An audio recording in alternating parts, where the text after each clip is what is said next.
Bangladesh versus Azerbaijan match অল্প কিছুক্ষণ সময়ের মধ্যেই শুরু হবে।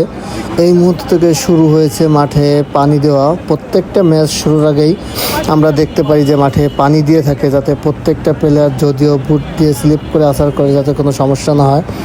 আর এই মুহূর্ত থেকে দেখতে পাচ্ছেন যে ছোটো ছোটো বাচ্চারা এই মুহূর্ত থেকে সিরিয়াল দিয়ে দাঁড়িয়ে আছে। অল্প সময়ের মধ্যেই আজারবাইজান বনাম বাংলাদেশ ম্যাচ মাঠে গড়াতে চলছে। প্লেয়াররা এই মুহূর্ত থেকে মাঠের দিকে চলতে শুরু করেছে, আপনারা দেখতে পাচ্ছেন। এবং ফিফার যে নির্ধারিত যে ম্যাচটি সুন্দরভাবে সেভাবেই দেখছেন সাজানো হয়েছে এবং সেভাবে প্লেয়াররা মাঠের দিকে আগাতে শুরু হয়েছে। বাংলাদেশ ভার্সেস আজারবাইজান, এবং দেখতে পাচ্ছেন ওদেরকে আলটাস তাদের পতাকা নিয়ে দাঁড়িয়ে আছে। এবং বাংলাদেশ ভার্সেস আজারবাইজানের দু দেশের পতাকাই মাঠের দুদিকে টানানো হয়েছে, আপনারা দেখতে পাচ্ছেন। আর বাফুফের যে পতাকাটা সেটাও মাঠে দেওয়া হয়েছে। আর দুটি দল এই মুহূর্ত থেকে পৌঁছে গেল মাঠে। আপনারা একটা জিনিস খেয়াল করলে দেখতে পারবেন যে আজারবাইজানের যে প্লেয়ারগুলা তারা খুবই লম্বা লম্বা এবং বডি ফিটনেস খুবই ভালো, এবং মনে হয় না তাদের সঙ্গে বাংলাদেশের যে মেয়েগুলা এরা তাদের সঙ্গে বল পাচিংয়ে পারবে। কারণ এটা হচ্ছে আপনার জার্মানের প্লেয়ারদের মতো লং পাসে বল খেলবে আজারবাইজান। কারণ আমরা সেদিনকে দেখেছি যে মালয়েশিয়ার সঙ্গে আজারবাইজান যখন বল খেলেছিল,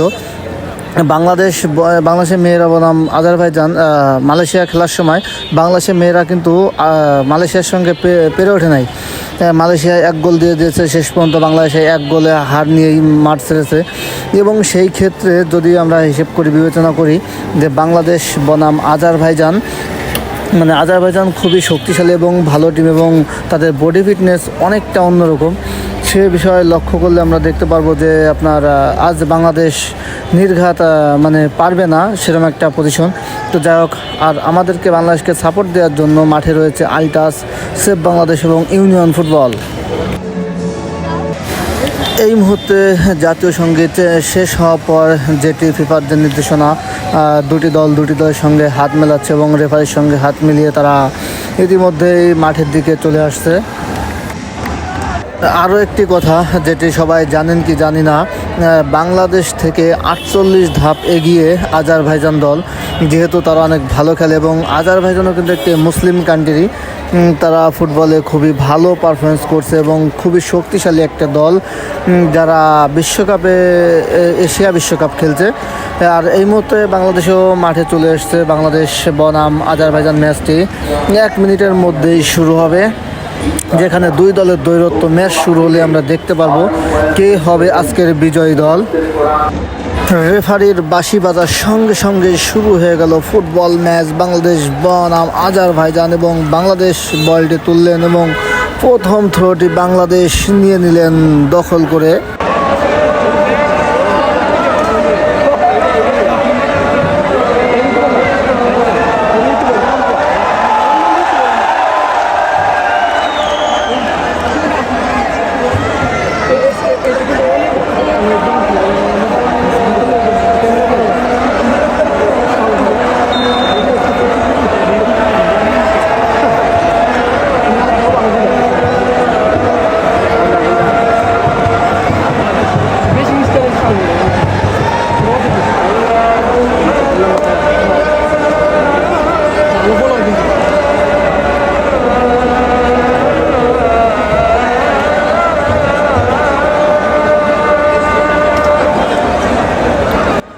আজারবাইজানের খেলা লক্ষ্য করলে আপনারা দেখতে পারবেন যে বাংলাদেশের মেয়েরা তাদের কাছে শিশু এবং কচি বাচ্চার মতো।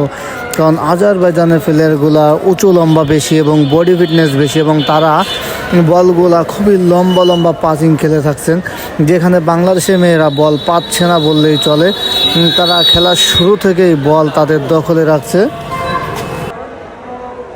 বাংলাদেশের খেলা দেখে আপনারা কি মনে করছেন আমি জানি না।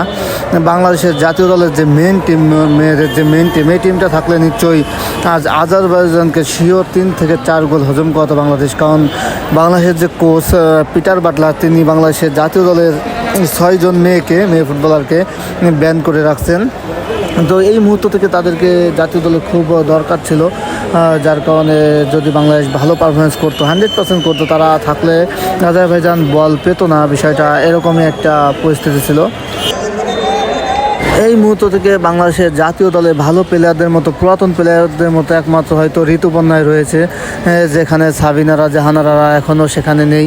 এবং এখানে সাগরিকাকেও জাতীয় দলে ডাকার দরকার ছিল, যেখানে বাংলাদেশ ভালো খেলছে, বল পাচ্ছে, কিন্তু যে তাদের সঙ্গে দৌড়ের গতিতে পারছে না, কারণ তারা লম্বা লম্বা।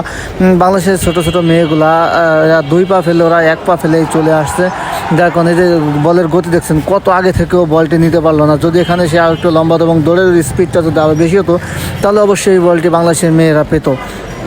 এটি নিঃসন্দেহে একদমই ঠিক কথা বলা যায় যে যেখানে বাংলাদেশের মেয়েরা ভালো পারফরমেন্স করছে, বল পাসিং সব দিক থেকেই ঠিক আছে, কিন্তু তাদের সঙ্গে দৌড়ের গতিতে বলটা তারা পায়ে রাখতে পারছে না, যার বিনিময়ে আজারবাইজানি বলগুলা তাদের দখলে রাখছে বেশি। এবং বাংলাদেশ এই মুহূর্ত থেকে প্রায় গোল হজম করার মতোই বারবার অ্যাটাক করছে। এই যে একটি বল দেখতে পাচ্ছেন, দেখেন বলটি নিয়ে কত আগে থাকার পরও বলটি নিয়ে বের হতে পারলো না, কারণ তারা অতিরিক্ত লম্বা হওয়ার কারণে বলটি নিয়ে বের হতে পারেনি। বলটি শেষ পর্যন্ত আউট হয়ে গিয়েছে, কিন্তু সে যদি এখানে লম্বা হতো তাহলে বলটি কিন্তু আমাদের পায়েই থাকতো বাংলাদেশের মেয়েদের।